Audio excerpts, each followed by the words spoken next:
여기 위에 써있는 그대로 시대를 묻다 톡톡톡 이렇게 되어 있습니다. 이 땅의 해고가 한 개인의 삶을 넘어 한 가정과 그리고 한 지역의 사회에 어떻게 파괴되고 어떻게 헤집어졌는지를 명확히 보여주는 아주 안 좋은 이런 상황들을 우리는 쌍용자동차를 통해서 느끼고 있고, 이것을 어떻게 치유하고 어떻게 만들 것인가 하는 문제를 많은 부분에 고민을 던져주는 것 같습니다. 그래서 더더욱 이곳을 찾는, 이 분향소를 찾는 많은 시민들과 또한 양심 있는 세력들이, 그리고 조직된 대원들이 오는 이유 중에 하나가 쉽게 이것을 접하지도 못하지만 또한 그런 마음들이 전해져서 오는 것이 아닌가라는 생각을 늘상 하고 느끼고 있습니다. 시대를 묻다 톡톡톡에 오늘은 이야기 손님으로 공지영 작가를 모시기로 했습니다. 많은 부분에 사회적으로 그리고 우리에게 많은 도움을 주고 있는 공지영 작가를 소개하기 전에 우리가 박수를 모시냐 그러면 그래도 환호와 박수가 있어야 되지 않습니까? 그래서 한번 손바닥을요, 아니 그렇게 하는 게 아니라 손바닥을 쫙 펴보세요. 어르신들도 딱 펴보시고 이거를 하나 둘 셋 넷 열흘씩 동안에 몇 번을 칠 수 있는 최대한 빨리 한번 쳐보실게요. 시작. 하나 둘 셋 넷 다섯 여섯 일곱 여덟 32번밖에 못 치는 거예요. 그래서 우리가 손바닥을 자주 두들겨주면 뭐가 좋다 그러죠? 신장에 이 뱃속이 다 좋아진답니다. 그래서 손끝을, 손바닥을 충격을 주는 건 나쁜 게 아니라고 합니다. 자, 다 같이 오늘의 이야기 손님으로 이 땅에 양심을 갖고 그리고 어두운 곳에 빛을 주시는 우리 공지영 작가님을 모시겠습니다 하면 어떻게 하는지 아시죠? 네. 어르신들도 같이 모시겠습니다. 환호 박수. 이래가지고는 안 되죠. 소리를 안 질러요. 좋습니다. 좀 더, 한 번 더. 이렇게 해야 좋으신 말씀 들으실 때 그 귀에 쏙쏙 들어가지 않나 이렇게 봅니다. 예. 공지영 작가를 모시겠습니다.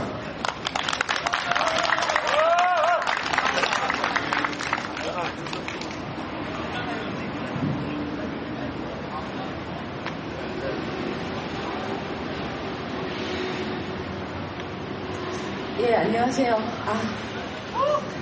예, 거리에서 마이크 사용한 지 3번째입니다. 예, 아무튼 반갑고요. 뭐 이왕 나오기로 한 거니까 나와가지고 저를 모시는 게 아니라 요새 거의 저를 오용, 남용, 뭐 이용 뭐 다 하고 계십니다. 그러니까 제일 만만한 게 저여가지고 예, 저 지금 계속 집에서 외출도 안 하고 글 쓰고 있는데 여기 또 오늘 약속 때문에 나와서 어쨌든 만나뵈니까 반갑고요. 도대체 무슨 말을 해야 되는지 잘 모르겠어서 아까 어떤 진행에 대해서 좀 말씀하셨는데 진행하시는 거 어디 갔어요? 그냥 제가 말해요? 네. 예, 얼마 전에 약간 뭐 이렇게 공대생 출신이긴 하지만 어떤 후배를 만났는데 저보고 요새 뭐 하냐고 그래서 쌍용차 이야기 쓰고 있다니까 그러더니 쌍용차 이야기 왜 써요? 그러는 거예요. 그래서 제가 22명이 다 죽었잖아 라고 얘기하니까 그 친구가 모른대요. 처음 들었대요. 그래서 내가 너 신문은 보니? 그러니까 신문 본대요. 그래서 내가 너 조중도 하고 요새 MBC 9시 뉴스 데스크 보지? 그러니까 어떻게 알았냐고 물어보더라고요. 깜짝 놀랐어요. 아니 그래도 적어도 알 줄 알았는데 그 친구가 뭐 예를 들면 외국에 갔다 온 것도 아니고 좀 더 많이 알려야 되겠다라는 생각이 되게 많이 들었고요. 제가 이제 정말 제 공부가 좀 아까운데, 예, 제가 요새 이제 쌍용차 문제 가지고 제가 이제 자료 찾고 공부한 것만 갖고 제가 변론도 좀 하러 나갈 수 있을 것 같은데, 예, 아무튼 여러 가지 종합 결과 제가 느낀 1번은 왜 도대체 노동조합에서 나온 책이 그렇게 어렵게 써 있는지 제가 느낀 가장 큰 점이 이겁니다. 작가인 저도 한참을 들여다보고도 아직도 모르는 게 있어가지고 오늘 이제 보충 질문하러 와야, 그러니까 제가 이따 질문해야 돼요. 두 번째, 노동조합에서 나오는 책들이 왜 그렇게 전문 용어를 하나도 설명 안 해주고, 솔직히 저 같은 사람 원청, 하청 이런 거 잘 모르거든요. 원청 이런 거 잘 모르거든요. 혹은 뭐 아무튼 뭐 얘기가 자체가 너무 어려워요. 한자어로 쓰고 이것도 법원과 더불어서 그 양대에서 좀 고쳐야 될 일이 아닌가라는 좀 느낌 가졌고요. 또 하나는 다 읽고 이제 제가 완전히 상황을 다 숙지하고 나서 지금 이제 글을 쓰고 있는데 첫 번째 드는 생각은 처음에는 제가 쌍용차 노동자들 또 더군다나 돌아가신 분들을 신원이라도 하기 위해서 내가 억울함이라도 좀 이렇게 좀 영전에 좀 풀어드리기 위해서 내가 이걸 써야 되겠구나라고 생각한 일이었고, 두 번째는 여기서 처음에 와보니까 추운데 막 아무것도 없는 데서 비닐 덕지덕지하고 앉아 계시는 게 너무 속상해서 내가 어떻게 도와드릴 수 있을까 하고 시작한 일이었지만, 제가 요즘 들어서 글을 쓰면서 느끼는 거는 이게 남을 도와줄 문제가 아니구나. 이게 지금 우리 문제구나. 그리고 만약에 쌍용자동차 문제를 우리가 해명도 안 하고 해결도 안 하고 넘어가면 곧 이 나라가 망하겠구나. 정말 그런 생각이 들었어요. 그 이유는 제가 이제 책에 자세히 설명할 텐데 여러분이 나중에 사서 보시면 되겠지만, 그래도 여기까지 오셨으니까 제가 잠깐 팁을 드리면, 첫 번째가 노동자들의 생산성과는 아무 상관없는 회사의 자금난에 의한 경영진의 교체와 부도가 연발되는 것. 여기에서 일단 노동자들은 아무 죄가 없을 뿐 아니라, 제가 또 한 가지 이번에 느낀 거는, 저 솔직히 예전에 뭐 공부할 때 역사하는 노동자가 만들고 일하는 민중들이 만들어 간다는 말을 뭐 그렇기도 하지만 또 뭐 이렇게 발명해내는 사람도 있고 이래야 되는 거 아닌가라고 생각했었거든요. 근데 이번에 제가 쌍용차 자료들을 보면서 진짜 민중들이 만들어간다는 확신을 가지게 됐는데, 그 이유는 예를 들면 똑같은 기술 유출을 해가서, 그러니까 상하이차 같은 경우에 지금 예를 들면 뭐 무쏘나 코란도나 그 다음에 무슨 뭐 체험을 못 만들고 있지 않습니까? 그러니까 인도나 중국이 자본이 없어서 안 만드는 게 아니라 정말 우리나라 이 쌍값에 진짜 이 양질의 노동자들이 그 해내는 그 능력들이 여태까지 쌍용자동차를 이끌어왔다는 것을 제가 굉장히 많이 느꼈고요. 두 번째는 아무 죄도 없는 노동자들에게 반을 딱 잘라놓고 나가라고 하면, 지금 우리나라 법률이 어떻게 돼 있냐면 네 하고 나가야 돼요. 그거 외에는 모두가 불법이에요. 그러니까 15년, 20년 된 사람들에게 오늘부터 너 해고, 너가 말 잘 들으면 2달치 월급 주고 아니면 그냥 나가. 그리고 국가에서 아마 본봉의 70% 정도 6개월 줄 거야. 너가 이 말을 들으면 너는 합법이고 너가 싫다고 하는 순간부터 너는 불법이야 라는, 이런 게 어떻게 법인지 난 아직도 모르겠어요. 그러니까 근데 제가 이번에 보니까 온갖 똑똑하신 분한테 제가 다 질문을 했더니 그렇대요. 나머지는 다 불법이래요. 그러면 이게 무슨 얘기냐면, 여기 서울시청 있지만 제가 처음으로 박원순 시장님 선거 때 제 정치적 입장을 표명하고 처음이었어요. 그리고 지지를 제가 공식적으로 해드렸었는데, 그때 제가 인터뷰를 할 때 이런 말을 했는데, 이 말이 좀 약간 저도 좀 인터뷰를 잘했나 이런 생각을 했었는데, 그 말이 뭐였냐면, 사실 실무는 관료들이 다 본다. 나는 여러 가지 민선 시장이나 이런 대통령들을 보면서 철학이 있는 사람, 철학이 나와 맞는 사람을 지지하기로 결심했다. 라고 했고, 저는 박원순 시장님이 저와 철학이 맞는 사람인데, 그 철학은 뭐냐면 사람이 먼저 라는 철학을 갖고 계신다고 생각했고, 제가 그렇게 지지 표명을 했어요. 근데 이번에 쌍용자동차 문제를 보면서 놀라웠던 것은 대체 누구를 위한 산업발전, 누구를 위한 매각, 누구를 위한 자동차 생산인지를 너무나 많이 잊어버리고 있다는 생각이 들었어요. 심지어 얼마 전에 몇 달 전인가요? 그 이명박 대통령은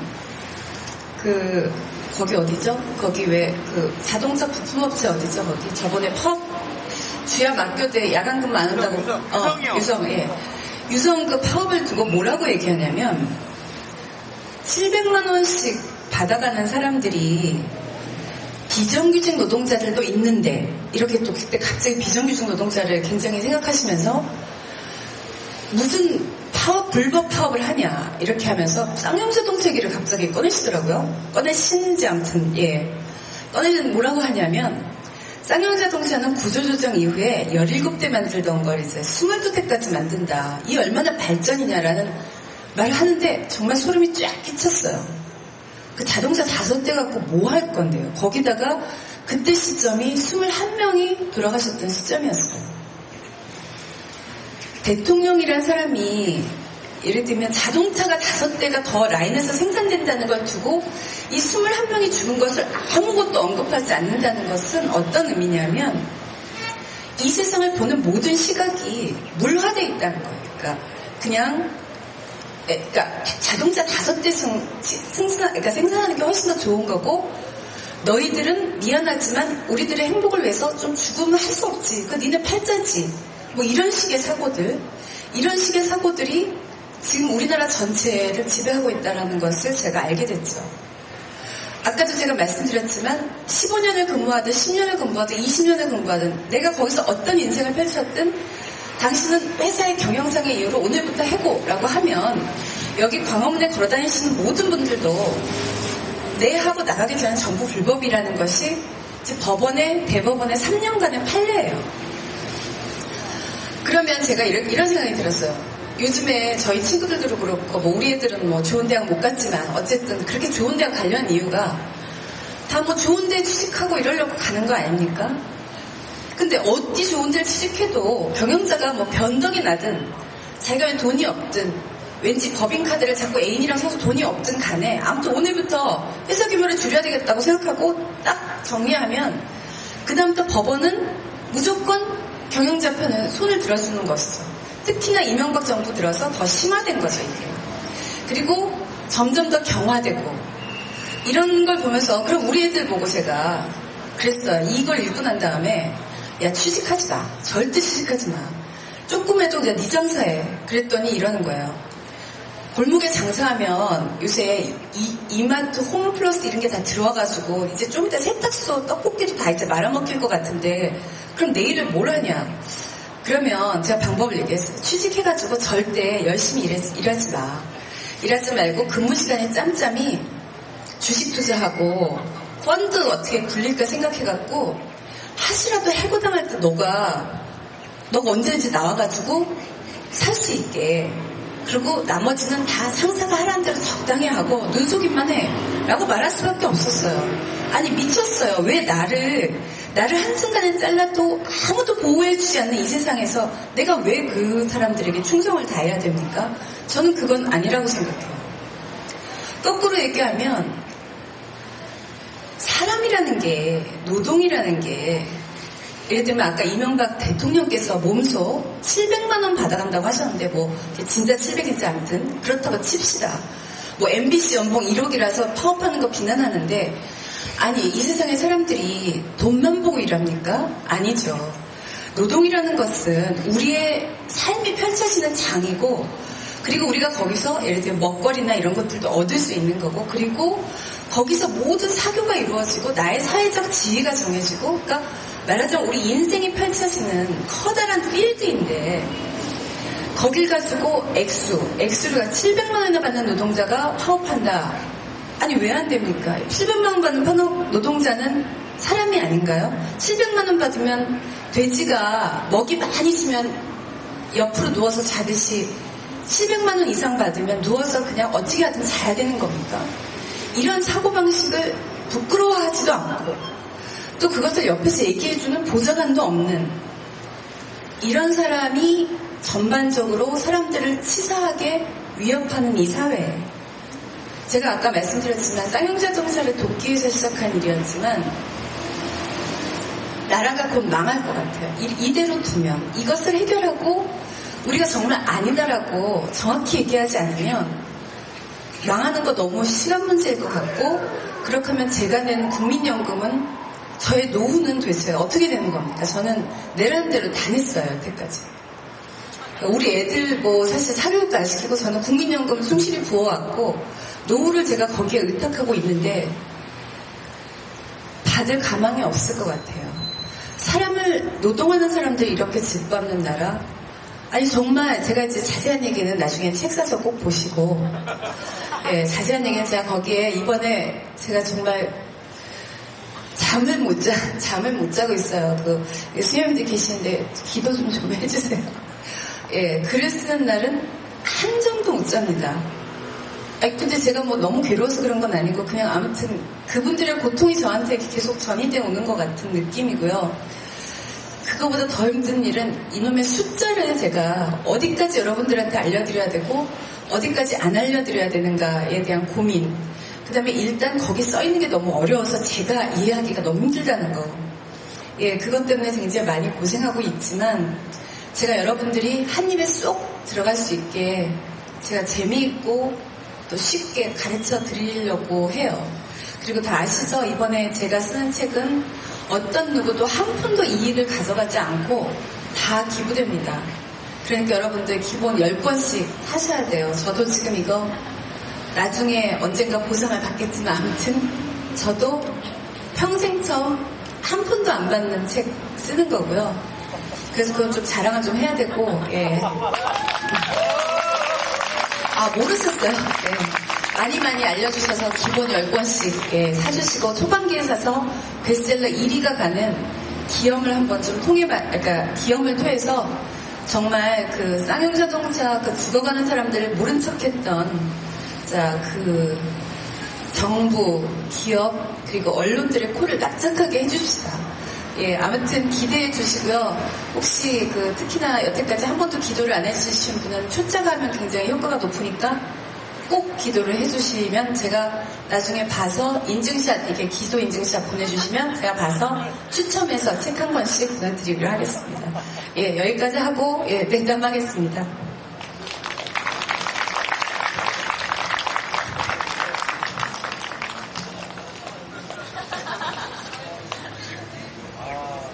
매끄러운 진행이네요. 매끄러운 진행. 잘하시는 처음에. 예. 예? 아니, 더 하셔도 되는데. 질문 받지. 질문, 궁금한 거 있으면 질문도 받아요. 예. 일단 여기 앉으세요.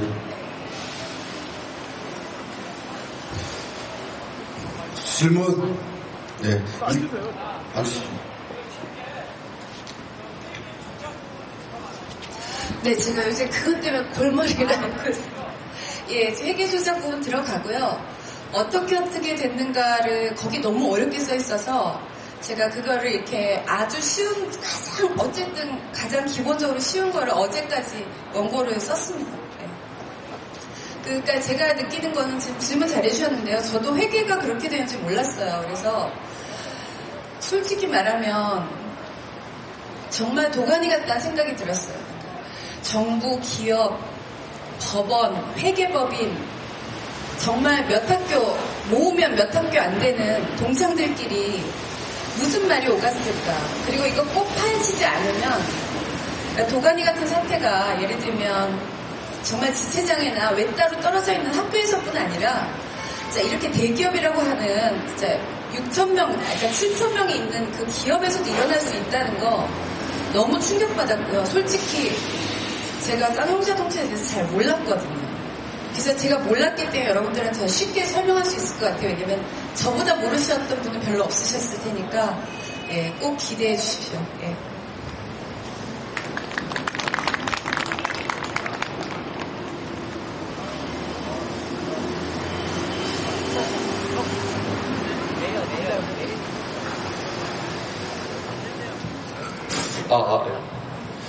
그 작품이, 그러니까 새로 나올 작품이 이제 쌍용차 관련한 그런 이제 쌍용차에 대한 이제 작품이잖아요. 근데 저 같은 경우는 개인적으로 궁금한 게 그 쌍용차 문제를 어떠한 그 작품 내에서 어떠한 시점에서 풀어 나가실지 굉장히 그 작품적으로도 굉장히 궁금하거든요. 그 부분에 대해서도 좀 이제 간략하게나마 좀 설명을 해주시면 감사하겠습니다. 아니요, 그 작품이 이제 소설은 아니고요. 이게 르뽀예요, 르뽀. 근데 르뽀인데 어떤 르뽀냐면, 그러니까 이 시대에 한 평범한 작가가 그냥 쌍용차가 왜 사람이 죽어가는지 가슴 아파하면서 도대체 왜 무슨 일이 일어나는지를 알아가는 그 과정을 다룬 거예요. 그러니까 뭐냐면 이런 문학이 사실 많이 있어요. 많지는 않지만 우리나라 같은 경우에는 80년대 광주를 기록했던 황석영 선생님의 죽음을 넘어 시대의 어둠을 넘어라는 것이 있고요.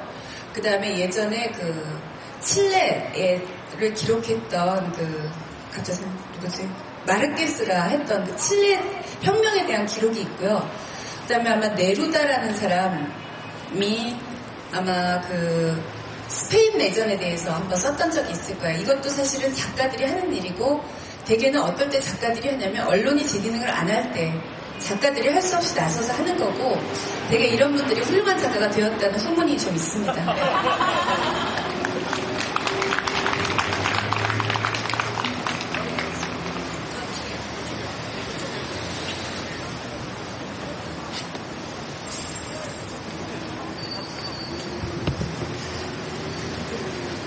네, 취재하시면, 그 준비를 하시면서 쌍용 자동차 그 회사 문제뿐만 아니라 해고자 가족분들도 되게 많이 만나보셨을 것 같아요.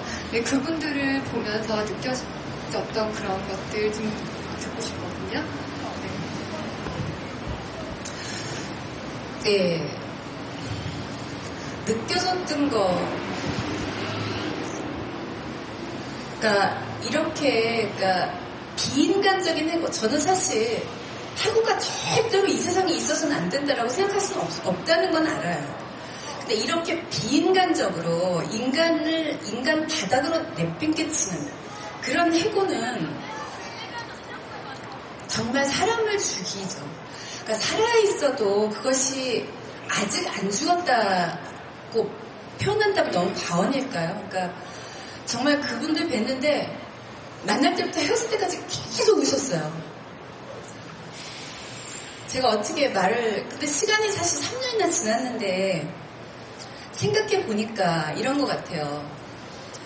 사실 우리가 어디 가서 강도를 당하면 그리고 난데없는 그런 봉변을 당하면 처음에는 한 달은 분하고 슬프고 이러지만 끝끝내 이렇게 눈물이 나오진 않아요. 그런데 예를 들면 내가 강도를 당하고 왔는데 내 주변의 사람들, 내 사랑하는 사람들이 거봐 너 엄마가 너 밤늦게 당하지 말라 그랬잖아. 이거 야단치고 쟤는 강도하고 무슨 짓 당했는지 몰라. 이렇게 손가락질하기 시작하면 그 상처는 사실 절대 가시지 않거든요.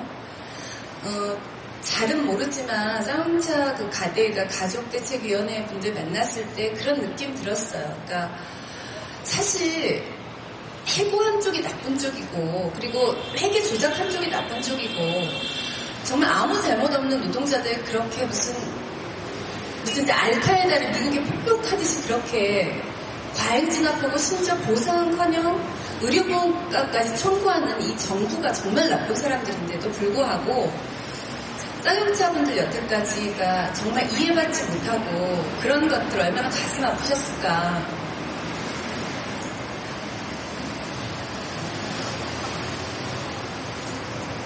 예, 가슴 아프셨을 거라고 생각하고, 예.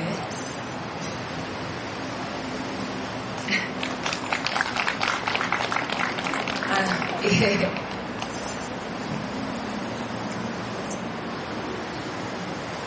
예, 다른 분 질문.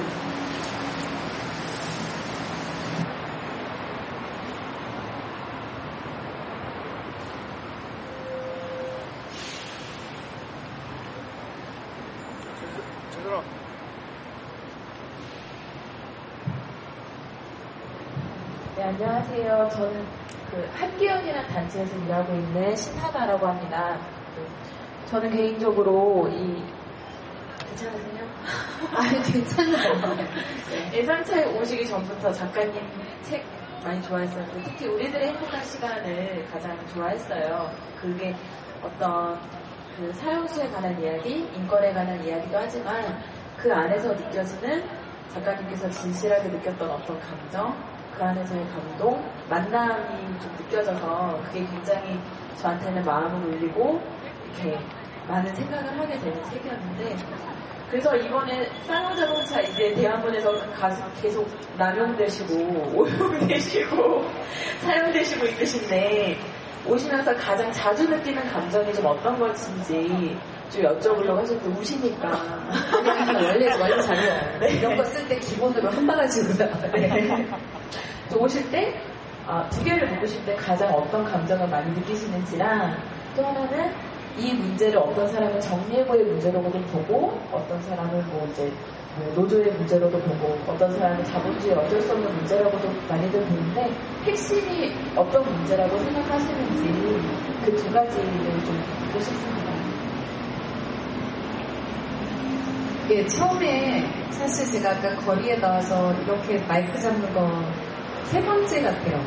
처음에 한진중공업 거의 크레인 밑에 가서 억지로 그때 처음 데뷔했고, 예, 그 다음에 두 번째는 저번에 선거 때 유세차하고 올라간 거가 두 번째, 오늘 세 번째인데 이제 아주 뻔뻔스러웠어요. 예, 그리고 사실 처음 왔을 때 여기 못 들어가서 앉았어요. 제가 이번에 책에도 그 얘기 썼는데, 제가 뭐 대학 다닐 때 학생운동도 옆에 있었고, 그 다음에 공장에도 갔었고, 뭐 노동운동하다 잡혀도 가고 그랬었는데, 그래도 아무튼 여기 못 들어가겠어요. 그래서 못 들어가겠었는데 어느 날 비가 너무 많이 오는데, 너무 비가 많이 와서 제가 어쩔 수 없이 들어가게 됐어요. 신발 벗고. 물론 분양은 그 전에 했지만, 그러니까 이렇게 앉아서 개긴다고 하나요? 그런 거 잘 못했었는데, 어쨌든 처음 들어갔는데 의외로 아늑하고 좋더라고요. 그래서 그다음부터는 제가 우리 집처럼 이렇게 오면 가서 제가 뭐 우리 집은 아니지만 어서 들어오세요 뭐 이런 말도 하고, 예, 밥도 같이 먹고 그렇게 했고요.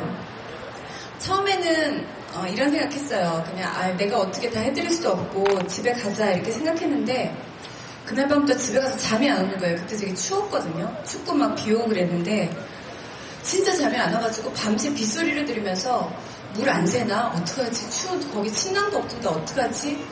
라고 생각했는데, 사실은 제가 그 한진중공업 그 서영섭 신부님이라고 거기 계신데 매일 미사하셨던 그 신부님이 맨날 김진수 씨 때문에 집에 갔다가 춥다 그러면서 밤에 또 와갖고 거기서 또 막 밑에서 헤매시다가 돌아가시고 막 이러는 걸 보고 제가 막 야단쳤었거든요.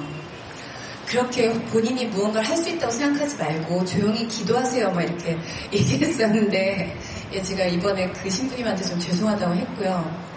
저도 매일매일 생각이 나는 거예요. 그래서 처음에는 너무 답도 없었고, 사실 그 찾아서 사람들도 좀 없었고, 그래서 굉장히 힘들어서 제가 그때 이제 트위터에 열심히 올리고 저도 오고 그럴 때 이제 여러분들이 너무 호응해 주셔갖고 하나 두 분씩 늘어났을 때 사실 얼굴들이 엄청 좋아졌어요, 지금.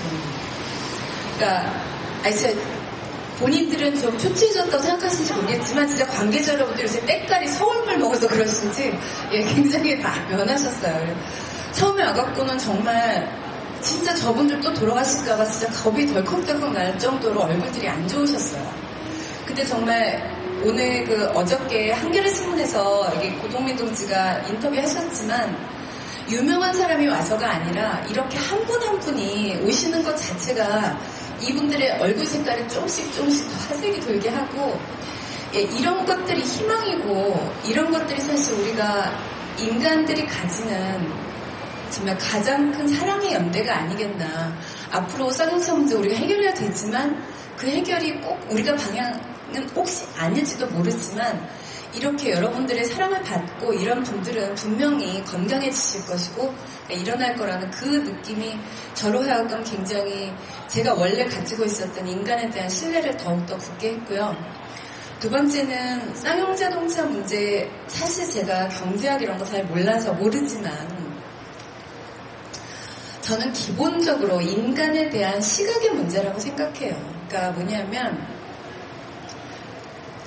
제가 예전에 정신분석을 받으면서 돈을 내고 정신과 의사가 저한테 가르쳐준 게 뭐였냐면 돈이라는 게 이 세상을 살아가는데 5손가락 안에 든다. 이거를 제가 돈 내고 제가 배웠었어요. 그리고 심지어 그 의사분이 저한테 돈을 가장 소중히 여기는 삶을 한 일주일만 살아보는 연습을 해라 라는 얘기를 했을 때 제가 그때 이제 돈에 대해서 좀 다른 여러 가지 생각을 하게 되면서 제가 생각했던 게 뭐였냐면 나는 돈에 대해서 너무 내가 그것이 얼마나 인간들을 비참하게도 만들고 타락하게도 만들고 혹은 구원할 수도 있는가에 대한 중요성을 내가 너무 몰랐구나라는 걸 반성하면서 한편 그러나 돈은 절대 2위 이상의 자리에 올라서는 안 된다라는 것을 제가 결심했었고 지금도 그게 맞다고 생각해요. 그런데 제가 쌍용차장 사태도 이렇게 가만히 들여다보면 결국 아까 이야기한 한 사람 한 사람의 인생에 장이 펼쳐지는 곳으로서의 노동 그리고 한 사람 한 사람 사랑하고 숨쉬고 내일을 희망하는 사람들로서 인간을 바라보는 것이 아니라 돈을 가져가는 비율로서의 인간을 바라봤던 이 시각들이 결국은 모든 것을 망치고 말 것이라 생각이 들어요. 그러니까 저는 어떤 것이라도 인간을 위주로 한다면 저는 그것이 옳다고 생각하고 천국이라 하더라도 거기에 인간이 1위가 아니라면 저는 그것이 지옥이 될 것 같아요. 사람들의 삶과 이 시간 한순간 한순간이 다시는 돌아올 수 없는 모두에게 얼마나 소중한 것인지 정말 쌍용자동차를 공장을 100개 갖다 줘도 여기 한 사람을 만들어낼 수 없잖아요. 그 가족이 그 사람을 잃은 슬픔을 쌍용자동차 100곳을 판 돈으로 보상이 될까요? 그러지 않기 때문에 인간이 소중한 거 아니에요. 지난번에 여기서 그 정의구현사재단 미사할 때 그 신부님이 마지막에 외치신 것이 너무 저를 이렇게 저도 마음이 숙연해졌는데 그때 이런 말씀하셨죠. 경영자들에게 부탁합니다. 부디 노동자는 뭐 생산품, 뭐 경상비, 뭐 이런 것의 한 조건이 아닙니다. 노동자는 사람이기 때문입니다라는 말.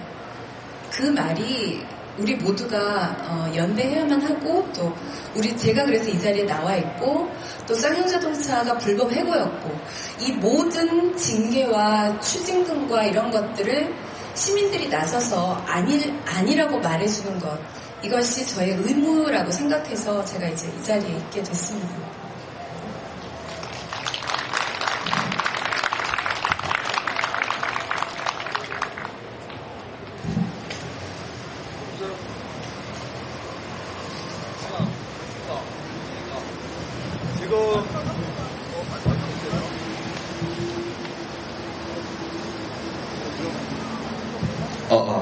그럼 집필은 지금 어느 정도까지 완성되어 있습니까? 예, 초고 반 좀 넘어갔습니다. 예, 그래서요. 그렇다면 지금 그러셨잖아요. 원래 노동 문제라는 게 같은 노동자들끼리도 그 당면에 있으면서도 이렇게 관심 가지는 부분들이 이렇게 좀 크게 안 되는 게 있는데 지금 이렇게 거리를 다니시는 분들한테 지금 하시고 싶은 말씀 있으시다면 잠깐 듣고 싶습니다. 예, 그러니까 쌍용자동차 문제를 알아가면서 이 거리에 나와서 늘 생각했어요. 저기 지나가시는 분들, 당신들도 어느 날 이 자리에 오실 수 있습니다. 곧. 우리가 연대하고 이해하고 서로 돕지 않으면 산산이 부서지면 너무 힘 약하고 언제든지 하루아침에 여기 어쩌면 상설, 농성장소를 해야 될 정도로 그럴 수 있는 지금 모든 시스템들이 갖춰져 있기 때문에 특히나 이번 19대 국회 개원하면서 이것을 정말 문제 삼지 않으면 대한민국의 모든 노동자들은 언제나 여기 자리에 와서 또 언제든지 또 죽어가는 동료를 또 추모해야 되고 그럼 저 또 와야 되잖아요. 이제 다시는 그런 일 없도록 이번 한 번으로 단번에 끝낼 수 있도록 모두 힘을 모아주실 것을 저는 믿습니다. 마지막으로 한 분만 더 질문하시면. 마지막으로 한 분 더 하실 분. 예. 마이크.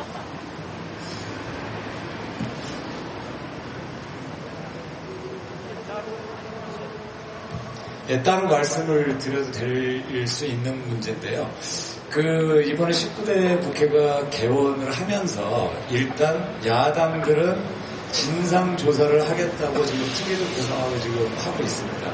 근데 만약에 작가님께서 국회의원의 입장이 되신다면 지금 이제 집필을 좀 하고 계시니까 스토리를 이제 거의 다 알고 계실 거고 그랬을 때 한 두 사람 정도를 국정조사에 불러낸다면 누구를 불러낼 거고 거기에 대해서 무엇을 진상규명을 하는 게 가장 정확할 거라고 생각이 드시는지 참고를 꼭 해야 되기 때문에 여쭤봤습니다. 그 생각 안 해봤는데. 그 두 명밖에 못 불러요, 거기? 아니, 다 불러야 되는 거 아니에요? 그 사람들? 그래서 저도 그 중계방송 한번 보고 싶고요. 사실 아까도 제가 말씀드렸지만, 거기 심상정 의원이 그때도 이제 자료들에 보면 심상정 의원이 계속 산업은행 총재나 이렇게 추궁하는 것들이 나오는데, 이거 힘을 받지 못하고, 그러니까 국민의 힘과 관심을 받지 못해서 사실 굉장히 옳은 말씀 많이 하셨는데도 불구하고 전혀 대답도 못하고 이렇게 끝나는 것이 많더라고요. 저 같은 경우는 일단 회계법인 대표는 불러야 될 것 같고요. 또 한 사람은 그 당시 상하이차가 인수했을 때 쌍용차 이곳 대표라고 해야 되나요? 네, 그 두 분이 아마 가장 중요한 분이 아닌가. 아니면 사실은 조현호 전 청장도 당연히 불러야 되고요. 부를 사람이 꽤 많네요. 그건 한번 제가 마지막에 리스트에 한번 올려보겠습니다.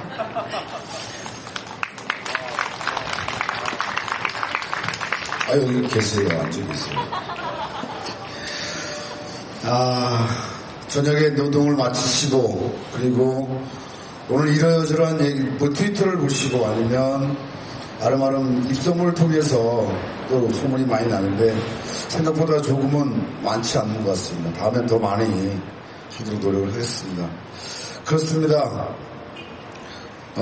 상설 농소장이 되지 않기 위해서라도, 그리고 내 안에 있는 그런 아픔들이 곧 나의 아픔이랑 내 아픔으로 같이 가는 그런 세상, 그게 아니라 정말로 더불어 함께 살 수 있는 세상, 끝장내는 세상이 왔으면 좋겠다 라고 말씀하셨습니다. 여러 가지로 좋으신 말씀을 많이 하셨는데 머리에 남는 글귀는 생각이 나시나요? 예. 이런 말은 그래도 내가 하나 담아두겠다, 이런 말씀이 있을 것 같아요.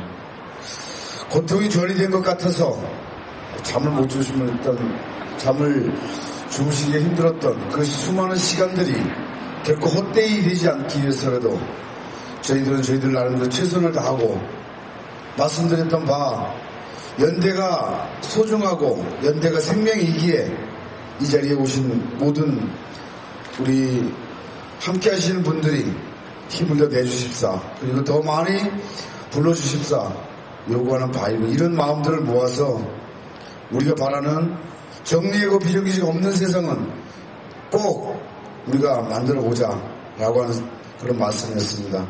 모두 다 같이 잘 들었습니까? 네. 물어보면 대답도 크게 해야 돼. 잘 들어봤어요? 네. 어르신들도 잘 들으실 거라 보고, 우리 고생하신 공지영 작가님께 힘찬 수고의 박수를 보내주시면 고맙겠습니다. 예. 원래 기립하면서 이런 기립해서 딱 해주는 건데. 예. 퇴장할 때까지 원래 박수를 쳐주는 거잖아요. 예. 퇴장할 때까지. 예. 원래 그렇게 해야 예의잖아요. 그죠? 예. 고생하셨습니다. 예. 시대의 아픔을 함께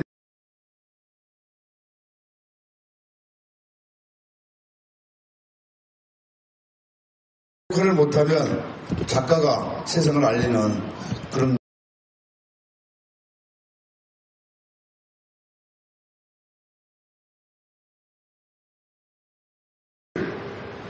해고를 당했을 때